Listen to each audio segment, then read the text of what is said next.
မနခင်းအလင်းရောင်တီပြားတောင်အင်္ဂလိပ်တွေကိုတိုးဝင်လာတော့လေခိုင်းစိတ်ထရင်တော့ညကအတန်းများကြောင့်မတင်မကျဖြစ်နေစေကိုကင်ကလို့ဟိုတယ်အလုပ်ဆိုတော့မနေ့7နာရီလောက်မှအိမ်ကထွက်ပြီးည10နာရီ7နာရီလောက်မှပြန်ရောက်တတ်တယ်ထို့ကြောင့်ဒီနေ့ဒါလောင်ကလေး2ယောက်နဲ့ခိုင်တို့3ယောက်တာဒီအိမ်ကြီးထဲတွင်ကြံရစ်ခဲ့ရတယ်ထိုနေ့ကခိုင်ဒီဈေးမှာငါးဟင်းနဲ့ဟင်းဒီဟင်းရွက်အချို့ဝဲလာပြီးဟင်းချေရန်ပြင်ဆင်တယ်ကလေးတွေအတွက်လည်းကြက်သားဟင်းလေးတစ်ခွက်ကိုတေးသေးချာချာချက်ပြုတ်လိုက်တယ်ဟင်းတွေကြက်တော့ခိုင်ကသမင်းစားပွဲပေါ်တွင်ခဏတင်ထားပြီးကလေးတွေကိုရေချိုးပေးရန်အပေါ်ထက်တို့တက်ခဲ့တယ်မိနစ်20ခန့်အကြာတွင်ကလေး2ယောက်ကိုရေချိုးဝစ်စားလဲပေးပြီးသမင်းကျွေးရန်အောက်ထပ်တို့ပြန်ဆင်းလာခဲ့တယ်သမင်းစားပွဲအနီးသို့ရောက်လိုက်သည်နဲ့ဘာနဲ့ကြည့်တယ်ပုတ်စော်နဲ့အနံ့တစ်ခုကနှာခေါင်းထဲသို့အလုံးရင်းနဲ့တို့ဝင်လာတယ်ခိုင်ကဟင်းဟိုးအဖုံးကိုဖွင့်ကြည့်လိုက်ရာသူမမျက်လုံးကိုပဲမယုံနိုင်အောင်ဖြစ်သွားတယ်ခုနတင်ပူပူနွေးနွေးချက်ထားသည်ချက်ထားဟင်းသည်ဟင်းရည်မျက်နှာပြင်တွင်အမြုပ်အစီစီထားနေပြီးပုတ်တိုးနေတဲ့အနံ့စိုးကြီးထွက်နေတယ်ငါဟင်းမှလည်းအယောင်လေးပြောင်းလဲကစား၍မရအောင်ပျက်စီးနေပြီဖြစ်တယ်ဘယ်လိုဖြစ်တာလဲခုနတင်ချက်ပြီးတာ哦ခိုင်ရင်ထဲတွင်ဒိန်းကနေဖြစ်သွားတယ်ရာသီဥတုကလည်းတိမပူပဲဟင်းတွေကမိနစ်ပိုင်းအတွင်းပုတ်တိုးသွားခြင်းမှာတဘာဝမကျလာဘူးတိုးတော့ခိုင်က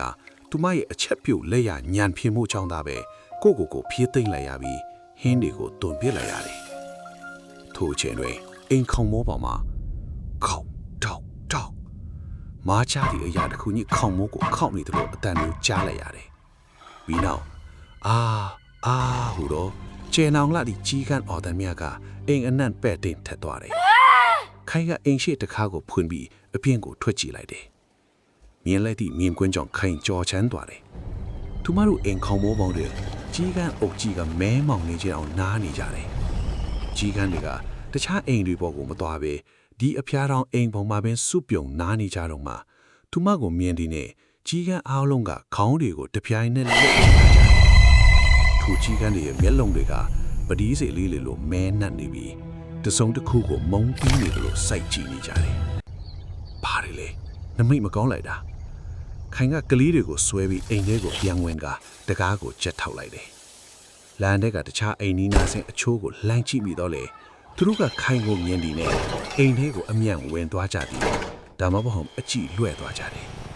ဘသူမှကမှဒီအိမ်ကလူသစ်တွေနဲ့စကားမပြောလို့ကြဘူးပဲညနေဆောင်လာတော့အိမ်ထဲမှာမှွန်အိတ်တွေပူတိတာလာတယ်ခိုင်ကမီးတွေအကုန်ဖွင့်ထားတော့လေအခန်းတောင်တွေကမှောင်နေစေအပေါ်ဓာတ်ဖျားခန်းထဲမှာဂျုံဂရုဆိုတဲ့တီရိုတိုက်ဆွဲတဲ့ဇန်ကထမှန်ထွက်ပေါ်လာပြန်တယ်